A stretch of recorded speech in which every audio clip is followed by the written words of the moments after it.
Breaking news guys, শুভ সকাল সবাইকে। আমার আজকের ব্লগে সবাইকে জানাচ্ছি স্বাগতম। দেখো বস, আপনারা সবাই জানেন আমি ভুটানে কাজ করি। সকাল সকাল উঠে পেলাম ব্রাশ করার জন্য। ব্রাশ করে মুখ ধুয়ে খাওয়া দাওয়া শুরু করে দিলাম। ভুটানের এই সুন্দর পাহাড়ি এলাকায় আমাদের জীবনটা যেমন সুন্দর তেমনই কিন্তু একটু সংগ্রামের। দেখো বস, পাহাড়ি জায়গা, তাই এখানে যখন তখন যা চাই মাছ মাংস সবকিছু সহজে পাওয়া যায় না। তাই আজকে আমাদের রান্নাঘরে জমছে অন্যরকম আয়োজন। আজ আমরা রান্না করেছি মিলেমিশ এখানকার কড়া সবজি ঘান্ট, আর সাথে থাকছে শুটকি মাছলির ডাব্বা। দেখো বস, এখানে গ্যাস সিলিন্ডারের ঝামেলা নেই। আমাদের এখানে রান্নাঘরে চলে পুরো কারেন্টে। সকাল সকাল ঘুম থেকে উঠেই কিন্তু কাজ শুরু করে দিয়েছি। দেখো বন্ধুরা, সত্যি বলতে যেহেতু আমরা প্রবাসে বিদেশের মাটিতে চলে এসেছি, তাই পরিশ্রম আমাদেরকে করতেই হবে। এই পরিশ্রমের মধ্যে লুকিয়ে আছে আমাদের আপনজনের ভালো রাখার গল্প। দেখো বস, ভুটানের এই উঁচু পাহাড়টার গায়ে যখন সকালের প্রথম আলো এসে পড়ে, চারপাশটা দেখতে তখন সুন্দর লাগে, কিন্তু এই সুন্দর আড়ালে লুকিয়ে থাকে এক কঠিন বাস্তবতা। আমাদের দিনটা শুরু হয় হাতুড়ি আর ছেনি চোট দিয়ে। পাহাড়ের শক্ত পাথরগুলো ফাটিয়ে সেই পাথর সহজ করে একটা একটা করে গেঁথে তুলতে হয় দেওয়াল। কাজটা যতটা শারীরিক শক্তির তার চেয়েও বেশি ধৈর্যের। দেখো বন্ধুরা, বিদেশের মাটিতে আমরা যারা আসি আমাদের কষ্টের কোনো ছুটি থাকে না। মাছ মাংস না পেয়ে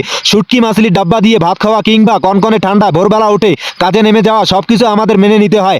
আর এই মেনে নেওয়া সবচেয়ে বড় হাতিয়ার হলো ছোট্ট একটা হাসি। সো বাস, এই ছিল ছোট্ট একটি ব্লগ ভিডিও। ভিডিওটি ভালো লাগলে শেয়ার করবেন আর ভিডিওটিতে একটা লাইক দিতে ভুলবেন না। আপনার একটা লাইকে আমাকে ভিডিও বানাতে উৎসাহিত করে। তো চলো আজকের মতো টাটা, ভাই ভাই, আল্লাহ হাফেজ।